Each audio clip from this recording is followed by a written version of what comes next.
Great. So I would love to start broad. Tell me a little bit about your career journey and how you came to be where you are now. Sure. Yeah, so it's more than 30 years, but I think the way I think about my journey is I would probably say it in decades.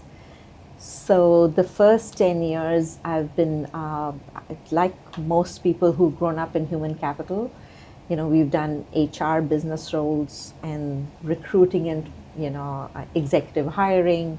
I also got pretty deep into diversity and inclusion. Those days, that's what it was called. And where I was the global lead for Unilever's diversity and inclusion program.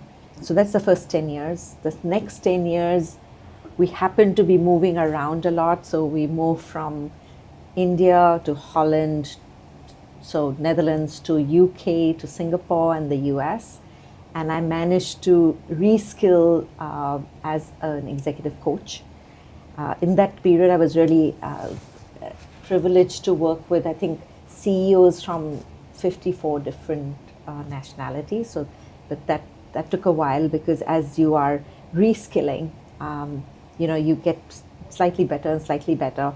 But in executive coaching, what happens is that then you meet a CEO and you become really humble because everything that you know doesn't work. So that was a long 10-year journey. And the last 10 years, I think I've been an entrepreneur, and I've founded this company, which actually we are rebranding. So yeah, so that's been the last 10 years. Where it's been more entrepreneurial, it's more about investing, it's our understanding value creation. So that's probably the three legs I would talk about in my journey. And in some ways, I think it almost felt like right now what I do, it's the last 30 years was just preparing me to do what I'm doing now. So there is a human element which I got from, say, a job like diversity. It's a very human process. Or, what does HR and talent management do? And then really executive coaching, which really looks at leaders' pain points. And now what we do is talent to value, which is connecting value creation and talent. So in some ways, I was probably born or to do what I'm doing today, or I was trained for the last 30 years to do what I'm doing today. So that's what I do. You're a co-founder at CEO Works. Tell me a little bit about the work that you do there and how you help organizations think about talent. Sure. So CEO Works is an organization which is, we call ourselves a human capital advisory firm, but it really does value creation by pulling on the talent lever. And what we found is that there are really good organizations which do strategy, and they're very good organizations like yourself who do transactional work on getting the right people, for example. In between, when you're breaking up strategy and then quickly working on the execution, there is a whole space, there's a white space there, where if organizations are not pivoting, they're fine. But when organizations are pivoting, so you're going from national to international, or you're going from one client to many clients, or whichever pivot you're having, then you need a whole lot of work to connect the new value creation plan to the talent strategy that you have. So we work in between that. So it is actually a new category that we're working on. And we've actually just done a rebranding exercise, or we're in the middle of it, because often people ask us this question, and CEO Works doesn't really explain what we do. So our positioning based on all our clients, so 40 clients were spoken to and all of that. So our positioning is around the fact that we are architects of pivot. And our new name is going to be called FulcrumQ. So, the base of the lever, FulcrumQ, which is the intelligence of this pivot. So we are very, very excited that hopefully our name and our logo is going to explain what we do. And I often say that organizations which are not pivoting, they don't need us. There are good tools out there which can help you. But it's in those moments of pivots and big transformations where you know that just getting one new hire is not going to make a difference, because you have to figure out the work as well. Yeah. How is AI changing the talent, the workforce planning, the organizational structure choices that companies are making right now? Yeah, so I think, oh my God, this is a really, really big topic. I can tell you what we've been reading and how we've been helping some of our clients. And even actually before I get to my clients, I can tell you what we are doing. So maybe that's a microcosm of what organizations are going to do, because, okay, yes, we're 30 people, but I think it's a good way to think about a good proxy. So I think our first real journey on AI was around productivity. It's about, okay, how do we get faster? So some things that we would take a couple of weeks to do and maybe 2 brains, we've now codified. We have agents. We have 5 different agents, which I work with every single day. So we, instead of a couple of weeks, we now do it in a couple of hours, right? So I think most organizations have done some bit of that cost productivity, do things faster, things like that. And I think we're all now getting to a place where we're saying, okay, this is great, but how do you use AI and think about how roles are going to change, how the work is going to change, how is the operating model going to change? So that's the second piece. I think people are just scratching the surface of it, and so are we. So I wouldn't say that we are, done better. The thing which comes in the way, though, which is a human process, is that how do you keep people excited about it? How do you train people? How do I train myself? Forget anybody else. And the thing that I've learned about AI is that do not just teach AI. Teach AI in the context of doing some work. So just like I was giving you our example that we've actually helped our own process, and so that was really liberating for us because so it's helped us. So we've become more positive about it. And even in our small organization, there are people who it's really helped everyday life for. So we are much more positive. And there are other people who are sitting in the sidelines and saying, oh my God, what is happening? So how do you engage the other half of the population? But there are some huge learnings on how do you keep everybody engaged to learn more, not intellectually, but to do different things. And I think the proof of the pudding will be when we change the way we think about work itself. That's a big topic. I don't know if anybody's cracked it yet. We are just learning on that. Yeah. And if you were to give like a quick at a glance, what do you think are the biggest opportunities and risks for AI in HR? Huge opportunities. So I'll give an example. Every large organization will have data lakes sitting in our own HR function. And those data lakes are not talking to each other. So you have engagement scores in one place, you have 360 in another place, you have performance management in another place, you have goals for the next few years in another place. And we are beginning to see how you can use AI to, if, for example, you're looking at a set of jobs to be done, or what we say is the work, and really saying that amongst these 10 people, if you want to scrape data in the organization to say who would be better matched for this work, instead of doing it manually, you have an ability to get this information really quickly. Now, it has to obviously be overlaid with judgment, and that you can't miss at all because you might get to the wrong place. But I think, oh my God, there is so much opportunity that we are really excited about it. On the other hand, the risks are, and this is a little bit of a recency effect because it's talked so much about. I think the risk is that if organizations start becoming very short term, they're going to stop recruiting entry-level folks. And then how are you going to help as a society? How are you giving opportunities to people like you and me to get into companies and get judgment and learn judgment? Because judgment, you don't learn by reading something. You get it by experiencing. So it's like you can read a book all you want on swimming, but you have to be in the pool to learn how to swim. And I think judgment is a bit like that. So that's, I think, the biggest risk, but this is a bit of a recency effect because I'm reading so much about it, and it's affecting my kids and their friends, and so I'm seeing that. That's one big risk.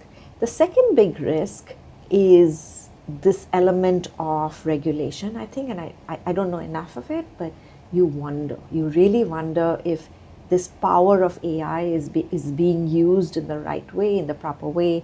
How are organizations making sure security of data, etc.? There's so many risks there, which I don't even know how to start thinking of. So I'm looking at somebody, and I guess everybody's looking at somebody to say, somebody, can you come and help us create that? So I think these are some of the risks that I see. Yeah, that actually leads perfectly into a bonus question that I had, which was, if you were graduating college in a few months and you didn't have a job lined up, what would you do? Yeah. Oh my God, this is a real issue. I see so many early career people are struggling with this. I would say do any work. If it's volunteering, it is just go and work, because that will give you opportunities to, again, get the skills. And I wish for organizations to create these marketplaces where, you have folks who really want to learn, they want to keep themselves occupied, and how do you give them opportunities? Knowing fully well that the large, big corporates are reducing their entry level. So I would do that. I would tell the early career folks to just find ways to contribute. Don't think so much about money today, think about value tomorrow. And value tomorrow means you have to learn, including judgment, you learn the skills. That's the advice I would give. Yeah. In a highly capitalist world, I think we also have to think all the people who have the privilege of running companies. I'm a small entrepreneur, but I also need to be conscious that if I have the privilege of creating job opportunities, whether it's interns or how do I do that? How do I be mindful about that? And then, of course, once you have early career folks, they just bring such amazing energy. So you say, what the hell? Why aren't you doing more of that? Absolutely. Yeah. So I think there's a little bit of being thoughtful as well about it. Yeah. And we find as a hiring partner that not enough work is done defining what people want before they start to look for talent to join. At CEO Works, you have an institutionalized way of doing this, right, with your talent to value framework. How can companies think about that process, institutionalizing that process of like defining their ask before they start to interview people? Oh my, this is such a pet topic of ours, because we often say that, however silly it sounds, but even the best of companies find it hard. So all companies get strategy pretty well. You go to the right, whichever consulting company you go to, they do a really good, maybe a 500 slide deck. They know strategy. And then, because we have not created enough tools to understand the work from the execution perspective, what we know actually to do is create a list of activities, and then you put a name in front of them, and then you assume that by having the strategy and having those little activity systems which are broken down into minute activities, you'll figure out execution. And over and over again, and especially with high, people going to search firms like yourself, you say, okay, I've understood strategy, and now I need a new CEO. I need to grow in, Mexico, or I'm going to launch in Canada. So you have the very high level strategy on what that work is going to be, and then you assume that through the process you will see the talent, and you will match the demand and supply, and that doesn't get us anywhere, as we know. I mean, there is frustration for the company, there's frustration for the poor candidates, because they've just not been hired with evidence against what really needs to happen. So I think slowing down or going slow to go fast in this is the most important part. So doing your work as a company before you get a search firm, because the search firm will say, okay, this could be the job description of a CEO. Go and pick and choose or do a Google search on job description. And we are saying, no, please understand the outcomes, or clarity of outcomes rather than responsibilities. So we've created a methodology around that, but we are a small company. So what we are more excited about is that our methodology that we've created, we want to teach people. And in fact, that's exactly what I was doing in the morning today. So we have these public workshops where we teach very senior folks. So we've had in that class, there are CHROs, they're chief talent officers, there's actually a CEO who's learning this methodology, because hopefully that will create a movement on really understanding what is the work, what are the outcomes, what does good look like, and then looking for evidence against the outcomes. So you could be a CEO who is launched in many products, but if they've never done an M&A transaction and your thesis and the work is really M&A, then you want to get the right match of the candidate. So yes, thank you for asking this question. It's a really important one, I think. And there's always the unsaid piece of a job description, like the information in between the lines, because at a more senior level, you're not hiring just for skills, you're hiring for personality, for vision. How can companies start to articulate those just a little bit better? I think you have to think about it as a matter of and. So you do need a job description to say, okay, you're responsible for running an organization. You do need to say, that these are some of the competencies. Some things which will be true forever. And a job description has that element. It feels like it needs to be true forever. So you're always going to run the business, for example. But what we are saying is that be very clear about the 3 to 5 outcomes you're looking for in a 2 to 3 year period, which is different from, you're responsible to run an organization or responsible for strategy. The outcome would be break up the strategy and say, okay, I'm going to do more M&A acquisitions, or so you have to do that work of understanding what does it mean to grow that business or to run that business.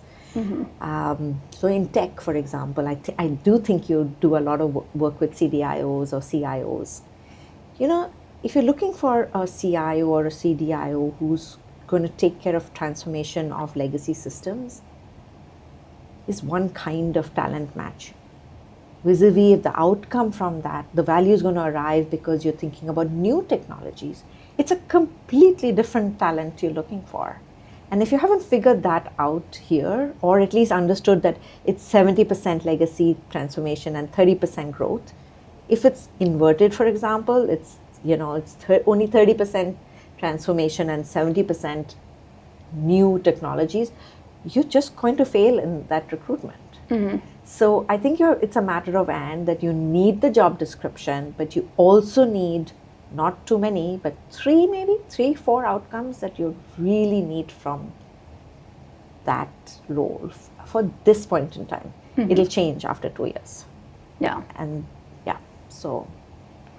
And you're also an executive coach. What do you think the top few mistakes people make are as they try to rise to the top? I think it's really important to make the distinction of what are roles which are visible vis-a-vis what are the roles which are valuable for the company. And that comes from the value creation piece. And the value creation roles, or being closer to how the value is changing in an organization, is in that time. It changes. And visible roles would probably be seniority roles. I'm an SVP, I'm an EVP, I'm a president. I think we have to, as somebody who's growing up in organizations, you have to constantly look at doing work which is for the future value of the organization, not something that gave you value in the past. So I think that's the one thing I would say. The second thing I would say, and most people have this in their gut in any case, if you're, being recruited, you're being, called in, you feel good about, it's all a nice ego kick to get headhunted for a job. I think it's really important as somebody is wooing you to also think about the risks which will come in that role, which is beyond your control. So having a good idea of what are the risks in the work itself. So if you're going to be given the task of climbing Mount Everest, it's going to be tough, whether you like it or not. And then what is the scaffolding you might need what are the tools you will need to do that work? So understanding the risks on that work, or how aligned that work is with the board or whatever the stakeholders, where is the resistance going to come from? So really having a risk-seeking attitude so that you can get the right tools to do well is, I think, another piece that I would say is important. And you touched on something there that was interesting. For most leaders, within a year or two, the priorities of their job will be completely different. Like, the change seems to be the only constant thing. How can leaders keep reinventing themselves in their roles? Yeah, oh my God, there's so much literature on this. And I'll tell you just some things of personal experience since I've been coaching people. I think it starts from, I don't know if you know this, but most executive coaches will have a coachability score when they go and do a chemistry match. So I think we are becoming smarter to say, hey, this person is going to get helped by coaching or not. And that gives you a little understanding that are they really willing to change? Are they going to be listening? Are they humble enough to realize that what caught them here, great, but may not get them to the next spot. So when we think about coachability, these are some of the things that we look for, right? That humility is a big one, by the way. And it's okay if you don't, for your job, you need to be, show confidence in the larger group. But can you at least be vulnerable in a smaller group? Can you say that I don't know something? Because you wouldn't know, right? Many things, especially if the organizations are pivoting. You've done business B2B for a long time. Now you want to become B2C. It's okay to admit that we don't know how to do it. And as a leader, I need to learn. Yeah. Right? And then I need capability in the organization, new muscles. So humility is one. Showing vulnerability is the other, even if it's a smaller group. And the idea of, the ability to just step out of every day and having a reflective demeanor or a mindset. And then you allow your skills of problem solving or whatever to come in. But I think these are some of the areas I would look for when I'm seeing CEOs or forecasting whether they will be able to move from one thing to the other. Okay, I have 2 questions left, but these are always my favorite to ask. Who helped you rise to this level, and how do you pay it forward? Oh my, so many people.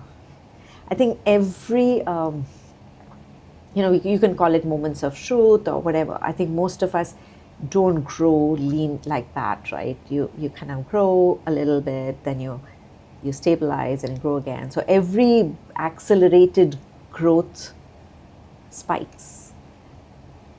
I think it takes more than one person. It's like a village.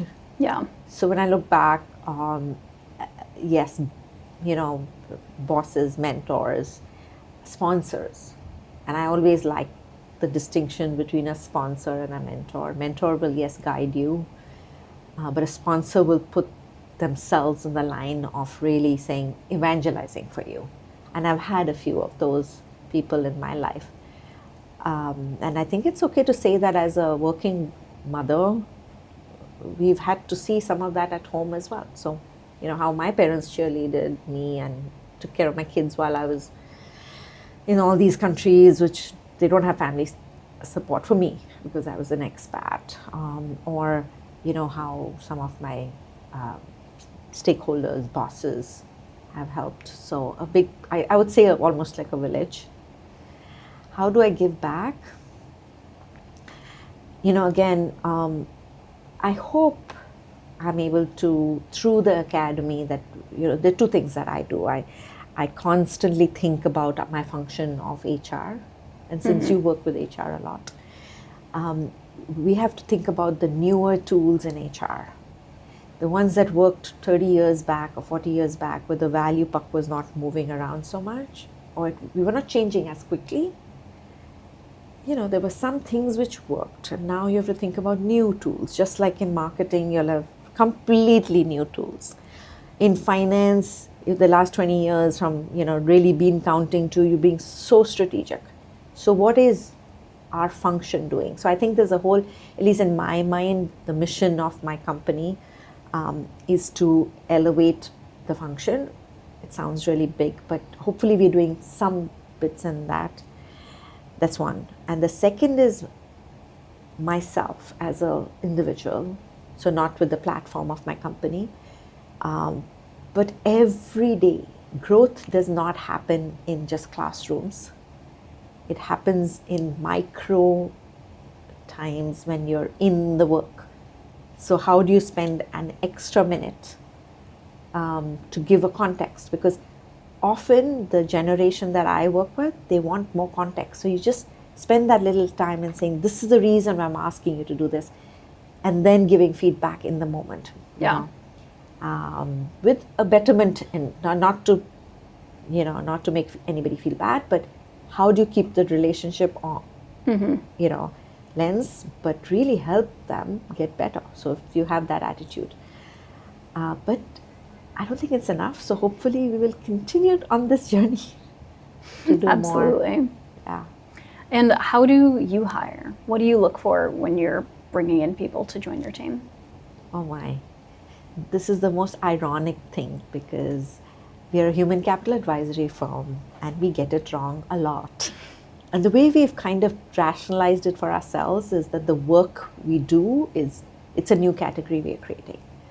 Nobody in the world has grown up in doing both value creation and talent. And so you literally grow up in different swim lanes, right? So constantly being aware that you'll probably get people who will have some superpower in either of these.